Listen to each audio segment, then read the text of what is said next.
Hey, it's the Right Rican, and I've been avoiding this topic because I'm not a law expert. Um, Worked in law firms, thought about going to law school, but I am not a legal expert. But the lies and the one-sided coverage in this news cycle, if you're not watching both sides of the, this is what I always say: if you're not watching both sides of the news, you're doing it wrong because you're only getting one. You're only getting one side, and either way it's biased. Okay, now, like I said, I'm honest about my bias. I don't pretend to not have a bias. Sorry, I was interrupted for where I was at. I had to take that important phone call, um and I can't review the video, so I'm just going to keep going with what I was talking about, and I apologize if I repeat myself. um but look, listen, so like I said, I didn't want to talk about this case. It's complicated. It's emotional. Everybody, everybody has an opinion, and I get it, but there's a difference between having an opinion and outright lies. I'm not even going to say misinformation, because I know the media loves to play that word game of misinformation, but I'm going to say straight out lies. And the problem with this is, depending how you've paid attention, if you try to just go with the evidence, not with your bias, and you go with the evidence and you see the evidence and you go, people were attacking him. Now, there's gonna be some people who say, well, he shouldn't have been there. I'm not gonna argue that, I don't think a 17-year-old should have been there, but he was. So you can't judge by going, oh, well, he shouldn't have been there. Okay. That's out the door because he was already there. So take your bias away from the fact that he shouldn't have been there. Okay. They talk about the gun. Okay.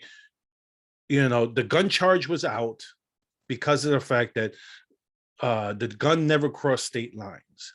And that's another issue that people make. Oh, well, he crossed state lines because whatever, because he wanted to go shoot people. Look, listen, anyone who lives in borders next to states knows you cross state lines all the time. Okay, let's look at, I'm from the tri-state area. I don't know nothing about the Kenosha area.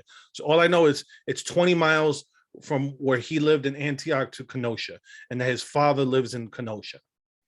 Okay, that's all I know of that situation. All I could give you the example is where I live where I am grew up in New York City. Okay, you have people that come from Connecticut.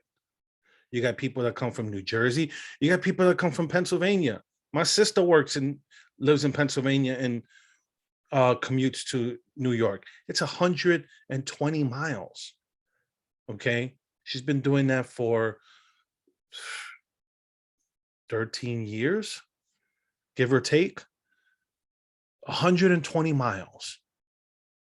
Okay, so to say that this kid crossed state lines, look, listen, he worked in Kenosha. His father lives in Kenosha. So for all intents and purposes, that's part of his community. If his father lives there, you don't know how often, you don't know what the um, parental visitations is. So you don't know how much time he spends in Kenosha. But if he works there, his father's there, he's part of the community. That being said, so these are the biases that people already have, that they spread out there. They'll talk about that. They'll talk about, oh, he took a gun with him. No, he didn't. His friend from in Kenosha gave him the gun. His father lives in Kenosha. So bam, bam, bam. Okay. So let's let go of that bias that he crossed state lines. Okay. Let's let go of the bias that he shouldn't have been there. Okay. Because I'm not gonna argue. I wouldn't want my 17-year-old out, even though I don't want my 17-year-old out in the streets with a AR gun in the streets. I wouldn't want him protecting a car dealership, but that's me. But you gotta take that away from the situation and look at it objectively. But the news media, they're already going with their narratives. These web pages like Being Liberal, the other 98%, they spread all these lies and confuse people, because now if this kid gets acquitted, or if the judge gives a directed verdict, they're going to be all up in arms, because either one, they've ignored the truth, or two, they've if they've ignored the truth, or two, they don't care about the truth. They just care about their tribe. It's like he killed people who support their tribe. So in turn, not justice, tribalism, they want him in jail. That's not justice. Okay. Justice is if he was defending himself, he protected himself, and he doesn't need to be in jail. But you cannot let your ideology because the fact that, oh, these people were there supporting, Black Lives Matter, it shouldn't make a difference.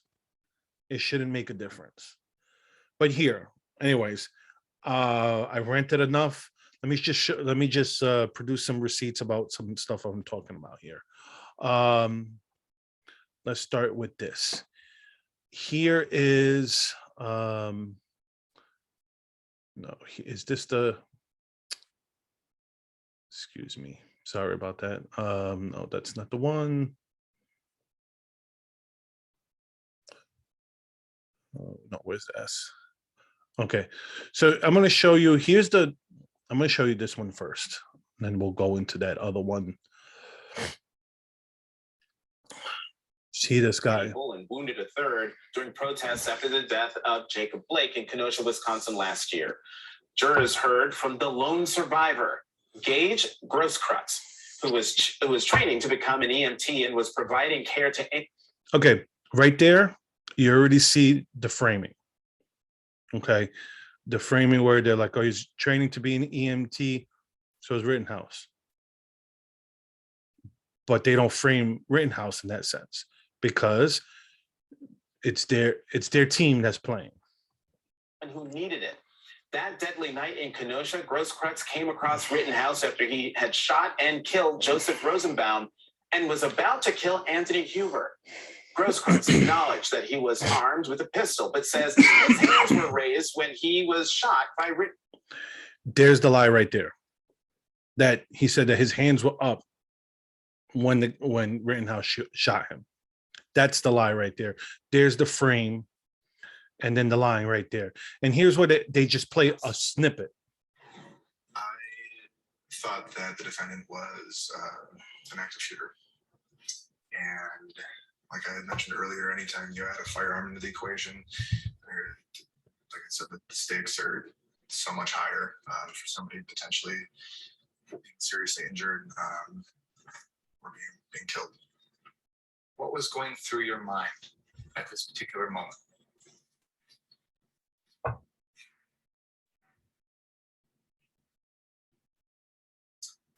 That I was going to die. He then testified that after So yeah. Anyways, so I granted news, you're gonna play snippets, but if you're gonna play snippets, play both sides of the snippets. Give everybody the context. Give everybody both sides, and I'm going to do that. Killed Huber. He trained his weapon on the witness and reloaded, not accepting his gesture of surrender. Grosskreutz then thought to disarm the shooter. I was never trying to kill the defendant. That was never something that I was trying to do. In that moment, I was trying to preserve my own life. But doing so while also taking the life of another is not. Anyway, I just want you to see this here. It's like, this is what they're not once did they mention, okay, that he was armed. Okay, not once did they mention that, because it's like, oh, he was trying to surrender with a gun in his hand. Now, if you have a gun and someone else has a gun and their gun is in their hand, you are not gonna just, go, oh, okay, I'm gonna put my gun away while you still have yours in your hand. So let's see. So here is the cross-examination portion that they didn't talk about on MSNBC. That's a photo of you, yes? Yes, That's Mr. Rittenhouse? correct. Now, you agree your firearm is pointed at Mr. Rittenhouse, correct? Yes, And once your firearm is pointed at Mr. Rittenhouse, that's when he fires. Yes? No. So, look, I don't wanna, does this look like right now your arm is being shot? that looks like my bicep being vaporized, yes. And it's being vaporized as you're pointing your gun directly at him. Yes? Yes, Okay, so when you were standing 3 to 5 feet from him, with your arms up in the air, he never fired, right? correct. It wasn't until you pointed your gun at him, advanced on him, with your gun, now your hands down, pointed at him, that he fired, right? Correct. Bam. That's self-defense. He's just talking about that when he went to go at him, he pointed the gun at him and then he got shot. That's the facts. That's facts. But like I said, they don't. The media is biased, and I'm not faulting them. But in this case, they need to let go of their bias, to let go of their tribalism, because what's going on is this is going to cause more deaths, more suffering, more violence. Because if people just watch that one just watch MSNBC side of the trial, they think he's guilty without a reasonable doubt. That there's no doubt that he's guilty. So if they find him not guilty, or there's going to be danger of riots, because their tribe is going to go crazy. And how do I know that? Let me show you some of these pictures. I got these 2 pictures out because I was trying to just make sure they didn't have people's names. I didn't want the comment section and all that to be in it. So I just wanted to make sure I blacked it out. But here is the 98, the other 98. Oh, this guy did go into the, anyways, it talks here about him crying, and even LeBron commented on it. It's like, dude, you didn't even watch the damn trial. You don't even have the information. Stop talking out of your ass. But this is what you get, here it goes. Where's the stuff that he goes here? Maybe this performance gets him off scot-free with the pre-selected nearly all-white jury and kangaroo court judge. And that's the thing, they hate the judge serving as defense attorney, but this isn't the anyway. The judge is just protecting a fair trial. Okay.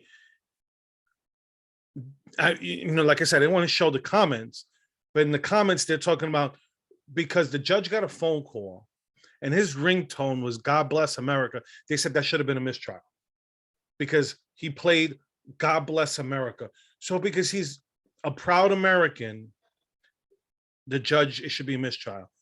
But if it'd be okay if you had a judge who had a phone with Black Lives Matter on it, that'd be okay, because he's not biased. It goes both ways. It goes both ways. And then you have this one here comparing him to Kavanaugh, and it's a and these are the sick things that go on when it comes to the news, when it comes to social media. It's tribalism. That's what it is. And the problem is you have one tribe that's proud of this country. You have one tribe that's proud of what we've accomplished in this country. And then you have the other tribe that says they love this country, but hate everything about it. Want to fundamentally transform the country. You talk people who they want to dismantle the system. They want to dismantle the legacy. And it's like, you don't love this country. So if that's the case, go form your own. Seriously. You have, I saw like something where you have the New Hampshire Free State Project, where there's a bunch of libertarians going over there trying to take over the state. They've even talked about seceding and all that stuff. Look, listen, you got California already. Just move to California, make it your own, make it secede, take California and secede, become your own country. Why not do that? Or, what's the other solution? Because I've talked about the Civil War and the breaking up of the country. Let's leave the federal government alone. Okay, I shouldn't leave it alone. Let's dismantle the federal government. Let's make it as weak as possible. Let's keep it back to its basic functions, military and all that stuff, and put the power back to the states. Let states handle their own business. So like that, you know what? If you're far leftist, move to California, move to Portland, to Washington, to Oregon, move to those states. Do you? Let people who, like guns and, I'll say enjoy freedom, let them go to Texas. Let them go to Florida. Let them go to those places. Don't bother them. Let them do them, and you do you're in your state. If you think there's people oppressed in those states, well, set up funds and help these people move out of those states. Charity. But neither side, let's not use the federal government to force the other side to do what they want. It was different when we were talking about slavery. It's different when we're talking about civil rights. This country is not, we're not in 1960s segregation, Jim Crow South. People wanted to pass Rhode ID laws. Rhode ID laws aren't racist.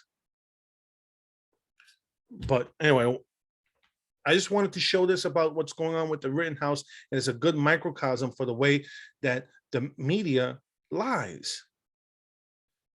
They don't only lie by omission, like they did with not showing the testimony of the guy, with the guy who got shot, whatever. They didn't only omit his cross-examination testimony, but the way they framed their coverage, you would think that he did not, give himself away with the cross-examination. And granted, that's what the defense attorney's job to do, but the guy made himself look bad. He really did. But that's, if you're only watching MSNBC, then you're going to be mad if they find him not guilty. And at the same time, if you're watching the trial, you're going to see, if you see what's going on, you're going to, I wouldn't be surprised if they found him guilty, because the jury's going to be scared. They may not say it, but they're scared that if they do find him not guilty, that there's going to be riots. But that's the country we live in right now. We're so divided. And I don't, you know, how do we get it? How do we get to a better place other than balkanization?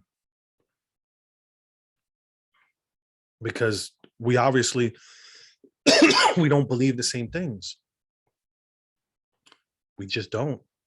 There's no, this is not, you know, old Republican Democrats where, you know, they just disagreed on tax policy. They disagreed on the size of the welfare state, the size of the military. That's not the division anymore. There's big chasm differences, and there's no patriotism that unites us anymore. Because there's one side that loves this country and there's one side that hates it. No matter how much they try to say they don't, but like I always say, you don't say that you love something or someone and go, okay, well, let's I love you, but you need to get plastic surgery, and you need to get a tummy tuck, and you need to get LASIK surgery, and you need to color your hair a different color, and wear these contacts because I want your eyes to be a different color. Then you don't really love the person. You're just making platitudes to say that you do. So I'm gonna leave it there. Apologize for the beginning of the video, but like I said, I had an important phone call to take, and I hope you enjoyed my video. If you do, please like and subscribe. Whether you do it on Rumble or YouTube, I thank you for watching, and you can interact with me on social media on Facebook, Twitter, Gab, Telegram, Clout Hub, all those sites. I'm all on them. All right. With that being said, have a good one.